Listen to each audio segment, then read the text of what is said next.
Hello and welcome to another episode of Dance Teachers Academy. I am your host, Jose on the mic, and with me as always is the lovely, amazing dancer, Ame. How are you doing? I am doing great today. How are you? We're doing fabulous. Our guest today is John A.L. How are you doing, sir? I'm great, thank you. All right. We're here in his office. He actually shares a space with some other wonderful people, but Naturopath? Naturopath. John Yeah, is he was the going to get that. Naturopath. John, Naturopath? Yes. How did you get into that, and what is that? This was not on my career path, I started out in engineering at Texas A&M and went to grad school in business, went to work at IBM. I was in sales and worked on this really big deal in sales for IBM. Very stressful for a year and a half. Mm-hmm. Closed this thing, and at the end I'm thinking, woohoo, this is the best thing ever, but inside my heart it was not the best thing ever. How long were you with IBM? I know that feeling. Well, at that point it was 19 years, but I was with IBM 27 years overall. Wow. Long time. Yeah. Wow. But yeah, that feeling in the heart where it's just like, this isn't it. What am I supposed to do? So I'm praying, what am I supposed to do? What am I supposed to do? And the answer was, I got sick. Not what I thought was going to happen. And so that's clearly not the career path. not on the career path, not on the plan at all. So went to docs and scans and scopes and tests and thousands of dollars, and they said, it's all in your head. We can't find anything. Everything's good. I feel horrible. I feel like I have 102 fever. I'm in pain. I can't sleep. What's going on? So I started going to acupuncturists and chiropractors, and they became my teachers and friends. Mm-hmm. Got fascinated with it. My little engineering brain kicked in. I know that feeling. Mm-hmm. You know the engineering brain. Yeah, I know that one. When you apply it to the body, it's a dangerous thing. So Yes, it is. we started studying, and then I went and got a doctorate in naturopathy in 2006, and that's how I got here. Wow. So now I found my passion. My passion is helping. You got a doctorate in naturopathy. really? So naturopath. Where do you go to get that? Well, I went to a school called Clayton, and it took about 3.5 years because I was still working full-time at IBM Okay. while I'm studying anatomy, physiology, energy medicine. So naturopaths are kind of like the general practitioners of the natural health world. We know a little bit about a lot of things. So we study herbology, and we study acupuncture and nutrition, and then homeopathy and all these other fields, and then we kind of specialize from there. So I do biofeedback as my specialty. And so in my office here, I have a machine that's connected to a computer program, and it sends in about 7,000 frequencies into your body. It measures your body's response, and then we send in balancing waves to help your body heal itself. Only you heal you. God heals you.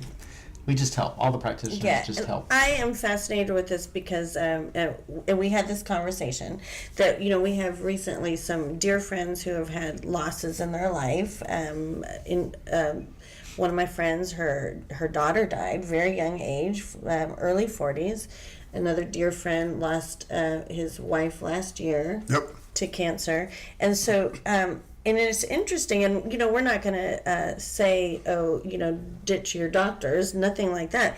But really interesting to Disclaimer, we are not telling you to ditch your doctor. We're not saying that, but hey, dancers out there and people. So our audience is dancers, but we want to help everyone. And so, of course, dancers, we have to make sure our body is in optimum health. So I want to know, how do I make my body healthier? How do I prevent disease and things like that? So this has become very interesting to me, and especially recently having conversations with you because and we met at this event, and we just happened to sit down at breakfast together. That's hey, right. Can we sit here? And then talking to you. And I just like this idea of being in control of one's health, and like you said, the body healing itself. There's so many things that our body tells us, little signals. So can you elaborate on what I'm saying? Because you're the expert. Well, it's a tricky thing, right? Our body always wants to heal itself, and it's doing everything it can to heal us all the time. In fact, some believe that cancer is the body's last effort to keep you alive. It's doing things to wall off and try and keep your organs going and moving. So what we got to do is listen. We got to listen earlier in life. Kind of an interesting thought. It is an interesting thought, right? And if you go do some research in that world, you'll see some of the things that are happening. But you got to look at these symptoms of the body. The symptoms of the body's messages. I got a headache. Well, it's kind of like the oil light coming on in your car. You say, well, I'll just put some black tape over it. Problem solved. Right? No. Same thing here. I'm getting headaches. Okay, well, here's a drug to get rid of the headaches.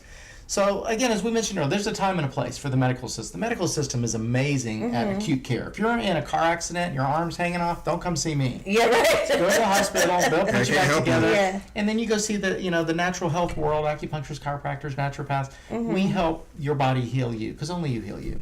So you got to listen to these symptoms, and people don't want to listen. It's because why? It's hard. It's lifestyle changes. So when clients come to see me, there's really two questions. Do you want to be well, and are you willing to do what it takes to get there? Pretty simple. It's because if you don't want to get fat, don't eat it, right? Yeah, don't eat that. Okay, that's what you just told me. Get the fat out if you don't want it in. You don't want it in, don't eat it. Don't eat the thing. So if you don't want to have these problems, are you willing to do what it takes to change? Oh, I don't want to give that up, and I really like my pizza. I love my pizza and beer. You mean I can't have that? You can have things in moderation once you get there. Sure. I love red wine, but you know what? Probably 4 bottles a night is not a good idea. Maybe not. Maybe. We are definitely not promoting that. We're not promoting that, though. No. Yeah. But I want you to just say again what you do, because it fascinates me, and I've tried to say it back to someone else. Oh, I met this guy, and he does this thing. I'm going to just have him on the podcast so he can explain it, because I like... Okay. I'm just going to have you repeat that, what you said about what you do. I love it. Energy. So everything is energy, and there are different frequencies in the body. So when you call Jose, he doesn't need to go, who is this? He knows you because your voice is frequency. Similarly, we have different frequencies for different bacteria, fungi, emotions, plus all of these healing remedies. So all those frequencies go into the computer program, and it basically sends them into your body one at a time, and it measures your body's response. That's the biofeedback part. And then we send in a wave that's basically an energetic direction to your body. Hey, you need to go focus here. There's an issue going on here. So it helps your body. It's removing stressors, because that's all we really do in this world. When you go to a chiropractor and they help adjust you, they're removing stressors. There's a misalignment in your skeletal structure. They'll adjust things and get you lined up. Now things are moving. Stress is gone. Your body can heal. Acupuncture, it clears energy channels by removing stressors. So biofeedback removes these energetic stressors to help your body. And then we do whole food supplements and herbs to give your cells what they need. How about that? Yes. No, that's perfect. Sounds simple. It sounds easy enough. Sounds easy enough. How hard can it be? How hard can it be? It's like dancing the Argentine tango. How hard can it be? It's so simple. I'm like, you just like each other, but not really. I mean, When I watch you guys do it, it's easy. And that's the key, right? When you look at somebody who knows what they're doing, they make it look so easy. And it's you like, look at hey, it, he's it's easy. trying to kick her, but not really. I'm like, no, that's So you more to that. Yeah, I do love the tango. I will talk about that forever, but I want to come back to John Ayo, and there's a map in your office of all the different places that you've been to do your research. Oh no, this was at IBM. No, I thought it was my research, but it was. So I worked in IBM, and I was doing sales classes. So I traveled around the world, 26 countries, 3 million miles, teaching this class. And I made every mistake you can make traveling. So jet lag and getting sick, getting a sinus infection in Japan, and getting the flu in China, and getting a digestive issue in Mexico. So I learned all of these issues, all of the challenges, and then I learned ways through it by using like essential oils that's your and book. herbs. And that's my book. And your book's title is? Travel Balance, and it's over there somewhere. I forgot to bring it over here. Oh, it's over there on that table. So, Travel Balance. And so, it's about how do I, if you're going on a trip, if you said, you know what, good news, Jose and I, we're going to go to, New Zealand. Okay, great. So what do I need to do to stay healthy? Well, here's what you need to buy before you go. Here's what you do on the plane. Here's what you do going through the airport. And what if I get sick? Please? Yeah, we got some props here. Right? We got some props. We forgot to get them up here earlier, so I apologize. That's okay. We got props. So there we go. Travel Balance. So it's available on my site and on Amazon. And so it just helps people to stay healthy on the road, because it's hard enough to stay healthy here. Yes. And when you go to the airport, it's just harder because you got to pack everything. Yes. So if you're going to use your essential oils, which I love, yes, you gotta pack them. And if you're doing carry-on only, you got to get them in that little bag. So you got to be careful. 5 ml bottles. Because it sounds terrible to have the flu in China. That was especially on day 3 of a 10-day trip. Oh wow! It is not good at all, and then they don't speak your language, and and so when you're sitting there in your hotel room at 10:30 and you're like, my stomach doesn't feel good. This is not the time to go on Amazon and order something. This is when you go in your bag and you pull out that thing that you packed and you hope you don't have to use. Right. And that's the whole magic of it, is prevention. And so everything that's in the book about travel is the same here. Right? Some of the things that I talk about in terms of digestion. As an example, when you are eating your food, you really shouldn't be drinking liquids with your food. Why? Because your body's making hydrochloric acid and enzymes to help digest the food. When I drink water or wine or whatever, it's diluting that, and it takes away the effectiveness. So you're working against your body, which tends to be our challenge in general. Yes. Right? Is that we're doing things that's hurting our body. Yes. So we sit a funny way, and we sit like this and crunched over, and our spine gets messed up, Right. and our muscles get tight, and it causes structural issues. So you go to the chiropractor, and they help put you back together. But if you don't change the pattern, Right, and Okay. this is something that one chiropractor was repeating it. talking to me about, that we are here a lot, and that they're having. technique, it's like this. Yes. Our kids, you know, they're all here, Yes. and you got this big bowling ball up here, and this thing weighs, 20, 25 pounds. And when you do Some this, people 30, you know. some people 30 or 40. Well, it seems that way. And then when that Yeah. thing goes over, it's putting a lot of Yes. stress because it's off of its little broomstick. And Yes, so yes. anyway, it can cause a lot of issues. Yeah, so what made you decide to go into biofeedback as opposed to like maybe chiropractic, or is that the thing that helped you the most? Not really. I had never even done it when I went through it, which is odd, isn't it? But that's, again, not part of the path. Yeah. So I went to, a lot of times, most of my main healer people that helped me the most were chiropractors that did something else, and acupuncturists that did something else. So they did energy machines. And so I had found some that I was fascinated with that combined energy and That's acupuncture. the engineer in you, And the right? engineer in me, and I Yeah. found them, and I was looking between A and B, and then somebody goes, "Oh, you need to look at C." No, A and B. Next thing you know, I own C, which Yeah. is my device. Right. It just popped up, and it came in Wow. my world once I saw it. I think it's been fascinating. So I've been doing it about 12 years, and great success stories with folks. Tell me a really good story, a success story. So I've had people that come in here. I focus in on high stress, anxiety, depression, Okay. and digestion. Okay. So I've had people that have come in. So they're all kind of related, actually. They're always related. It always comes back to the Sure, same it always thing. comes back to that. But it's just fascinating when people come in here and they're taking a bunch of different things, and now they can come in and we can help get them in a place where they feel calm and they start making the changes in their life. So they lose a bunch of weight, and they get rid of, dump the toxicity, and they just feel better. And I mean, that's the fulfillment. So when I closed the big deal at IBM, money was there and all that stuff, and it's great. But when you don't have that thing in your heart, that thing in your heart is fulfillment a lot of times. It's, Sure. Can I make a difference in somebody's life in a positive way? That's priceless. Absolutely. It's priceless. I get that. I get that. Absolutely. You get that. So yeah, that's a really big deal. So I want everyone to know our table is actually a chiropractic table. I thought that was Yes, that is. fun. And I so, don't adjust people, but I know people that do. yeah. Here in the office, I like the idea of in one Yeah. building you have acupuncture, Yeah. chiropractic, And counseling. a counselor. counseling. I know, that's awesome. She could pop in at any time. And then we'll just have her come in. That's right. Yeah, We've sure. had that She'd be before. so- Oh, we definitely have that before. Yeah, Yeah. the old cameo. What are Yes. you doing? Have a seat. On our There's a chiropractic mic. table, we have your water. Yes. What is it? So I just read an interesting book called Quench, talking about hydration. Hydration is foundational. So if you look at the priorities in the body, number one is breathing and air. You can only go for a couple minutes without air. But we don't breathe very well because, again, back to this, when we're all scrunched over, we compress everything in here, we don't breathe really well. So breathing is first, water is second. You can only go for a few days without water. And food, you can go for a couple weeks.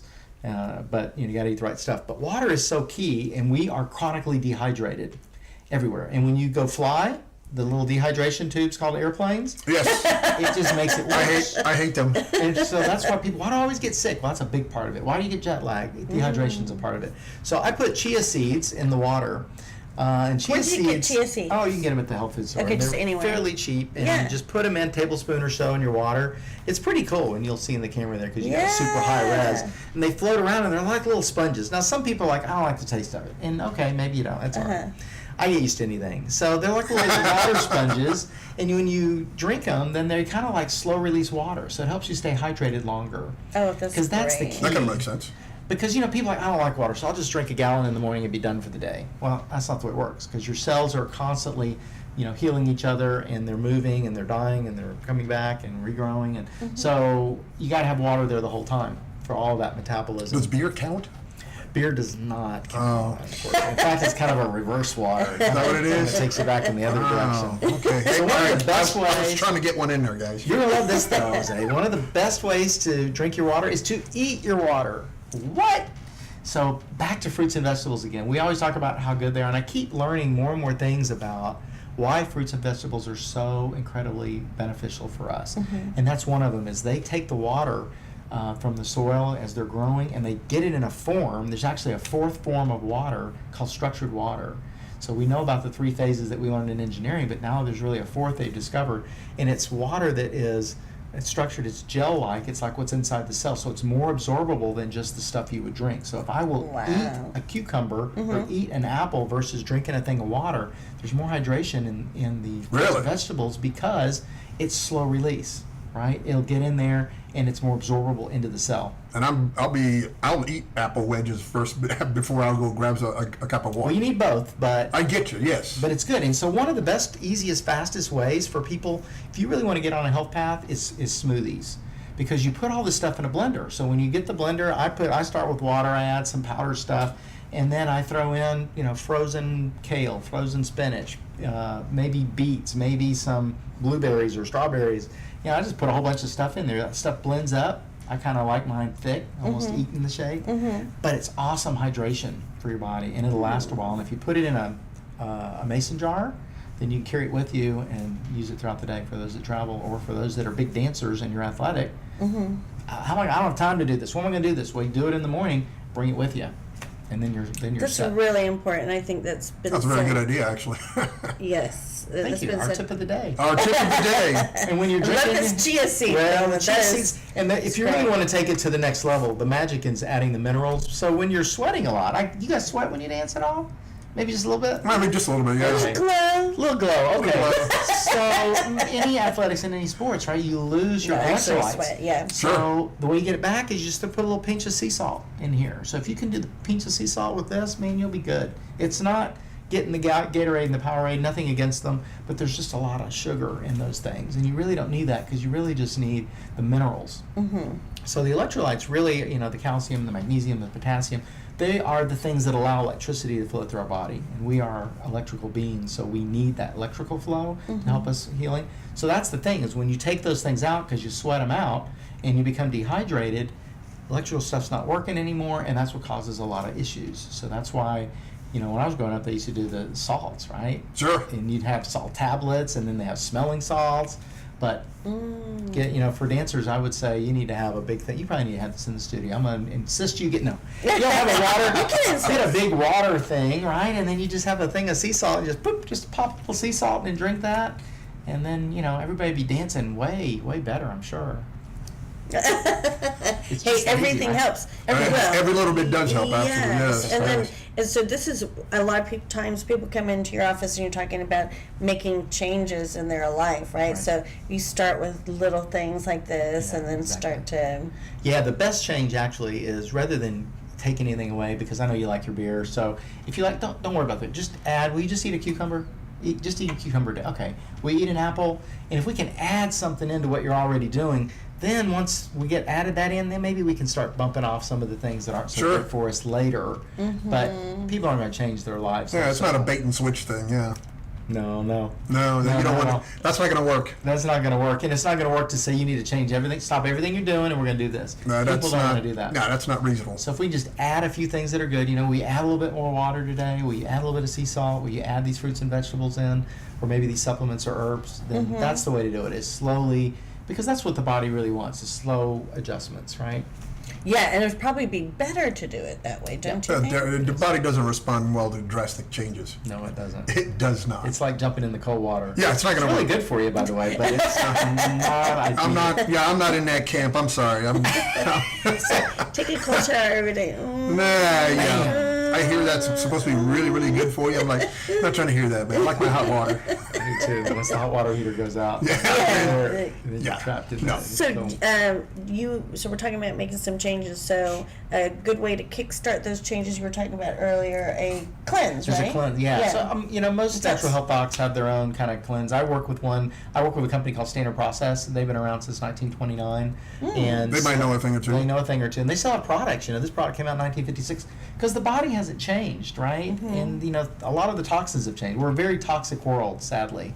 So if you go to most medical doctors, they'll say, you don't need to do cleanses because your body already detoxifies, and that's true if we lived in a place that wasn't so toxic. But when you go outside, there's the stuff we breathe, there's the water you drink, there's the food that we eat, all these toxins, and it just.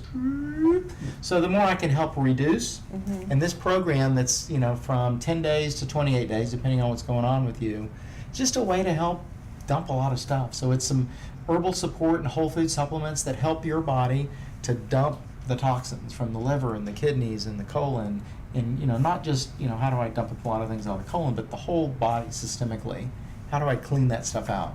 And the more you clean stuff out, the better you'll feel. So it's a subtraction game. And it'll also teach you the way you're supposed to eat. 28 days or 21 days, you can really make some significant changes in your body and your approach to lifestyle. And that's the key. It is important. I'm actually leaning towards that way. I've been thinking about this for a couple of weeks. Have you? Yes, I actually have been, yes. How come you didn't tell me? Doing the research. The engineer. Yeah, it's the engineer thing, yeah. Well, if you do one of these, then we'll have to do the show afterwards so I can hear the post. Oh, yeah, right? Feedback afterwards. Releasing toxins is super important. So if you, I have a friend who's just got out of the hospital, and in the hospital, they were very concerned about her releasing toxins, right? Did that happen today? If it didn't, let's try to give you something to help, because we don't want things to just stay in the body and then turn around and be toxic to the body, right? Correct. Well, everything starts with this little thing called a cell. It's fairly basic, really. I oversimplify this, but basically we put nutrition into the cell, goes in, it does its little thing, metabolically, and it gives us energy, and then boop, toxins come out. In theory, that's the way it works. Good nutrition comes in, cell does its thing, toxins leave on the other end, waste products. Much like when we breathe. We breathe in the good stuff, it processes through, and out it goes. Problem is when it dumps off a bunch of toxins on the way, then that little engine gets clogged up. And now we got nutrition coming in, and it ain't so fast coming out. And what's coming out is coming out slower and slower, because it's like if you never changed the oil filter on your car, what would happen? And the air filter in your car, what would happen? We have the filters in our body, and they're self-cleaning, but there's so much toxicity that our body just needs a little extra help these days. And so you've got to make choices. Again, it's not, as I tell people, when you get to that 28th day, whoosh, this has been great. Thank God tomorrow I can go back to what I was doing. No. You could, but all the hard work you just did, let's take it and keep going. Not the same, because we want to get to balance. That's the balance part of my practice. Is called Life Balance, and my book is Travel Balance. It's about the balance, right? So ideally, once you get to a place where you're feeling pretty good, 80% of the time, try and eat pretty healthy. 20% of the time, I go eat pizza. I'll have a beer every now and then. Sure. And enjoy it, and don't feel guilty, because that's life. But it's not the other way around. So it's like when we talk about this time of year as we were hitting into the holidays. Right. Oh, yeah, this is a big one, right? Oh, my God, this is tough. Well, you know what? As one of my teachers used to say, it's not what you eat between Thanksgiving and New Year's, it's what you eat between New Year's and Thanksgiving. Yeah. Right? That's the key. Everybody all focused in on what can I eat at the party. Yes, that month ain't going to matter. But isn't it interesting as we look at heading into the season, flu season, we go into flu season, isn't it interesting that it starts around Halloween, then we have Thanksgiving and Christmas and New Year's, and ends around Valentine's Day, all the sugar holidays, right? Yes. So what is that doing to our bodies? Interesting. So you're talking about Poisoning ourselves. Cancer. One of the things we know about cancer, in 1922, I think Otto Warburg got the Nobel Prize for figuring out that sugar feeds cancer cells. So if you look at that, it really is the kind of them craving. And I talked earlier about the cancer's last-ditch effort to keep your cells alive. The cells actually move from what's called aerobic, where they're taking in oxygen. They move into this state that is anaerobic, where they are fermenting, and that's how they keep living. And so they're doing their best. And so in that process, we know that oxygen, they don't like oxygen, and they love sugar, because that's what they do, is they ferment, kind of like making alcohol in the body. So if we can avoid the sugars, that's one of the main things you That's hard, It's right? tough, but there's supplements. I have herbal supplements that help your body not crave it as much. And that's the key. And when you do these cleanses, the interesting thing is that once you start eating more fruits and vegetables, your body will crave more fruits and vegetables, which is fascinating. I need a replacement for the gummy bears. Well, I have some. They're much better. There's still a little bit of sugar in there, but they're much better. So I have some thoughts for you. There we go. So there's hope still. There's hope, but you got to have those, because there's alternatives, right? How do I find something that'll sub in there and get through it? But that people ask, of course, what's the one thing, John, that I can cut out sugar. That's it. Because it feeds critters. It is 10 times more addictive than cocaine in your body. They've done studies that show. Wow. Seriously. So if you look at what cocaine does when you do these scans on the brain, you'll see it light up a certain region of the brain. Put in sugar, it lights up that same region just with more intensity. So it's incredibly addictive. So it turns children crazy too. It does running around. It winds them up like a 10-day clock. Yeah, sure. Yeah. It's like, what is But the challenge is when you look at this, why is that, right? And you look at the chart for sugar consumption and it just keeps going up.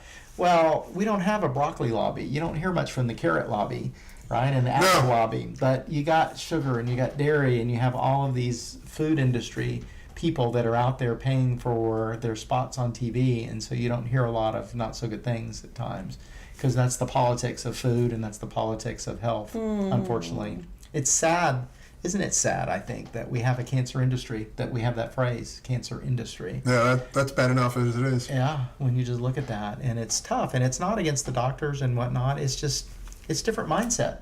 Again, there's time and a place. So the medical system, the Western medical model is awesome at acute care. I think the Eastern model just tends to do better in chronic care. And how do we help people with life? Ayurveda and acupuncture, Chinese medicine.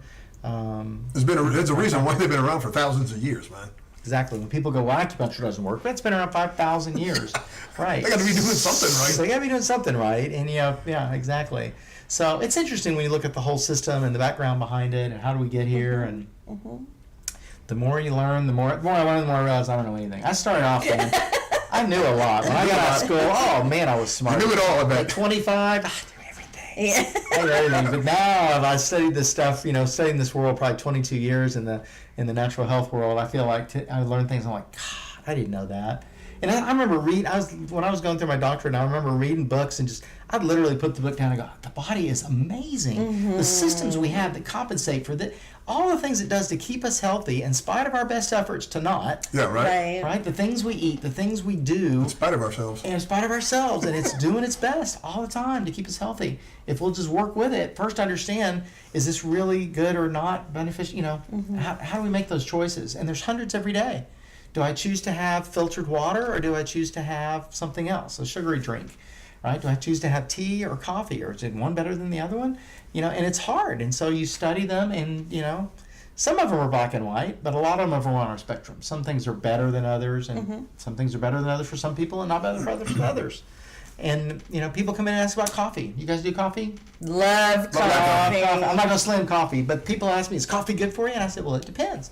Do you need coffee or like coffee? If this is I can't function without coffee in the morning, not good for you. Right? Yeah, that's right. That's a different place. I like coffee. I like coffee, but if I don't have it, it's okay. It's okay. Maybe I need the warm cup. Maybe we can The conversations. Tell me about the conversations. Oh yeah, pre-coffee. The conversation pre-coffees. You don't get a complete sentence anywhere. The ideas just don't. So we would shift. We'd see if we could shift you over to a warm cup of some kind of tea that you would like. Or something. Yeah, and we just kind of shift over into. See, I could do that. Yeah, because I like honey. That's good. If you get the good honey in moderation, honey's good for us. Yep. We love the bees. What's the good honey? Well, there's a bunch. There's Manuka honey is one of the best honeys, and that stuff is amazing for, if you cut yourself, you can put Manuka honey on, but just putting it in things, and it's very healing for the body. But as long as you get local honey, because we want the local bees, we love the bees, and we want to take care of them. That's what we do. Yeah, get the local honey. Get the local stuff. Just make it, in moderation.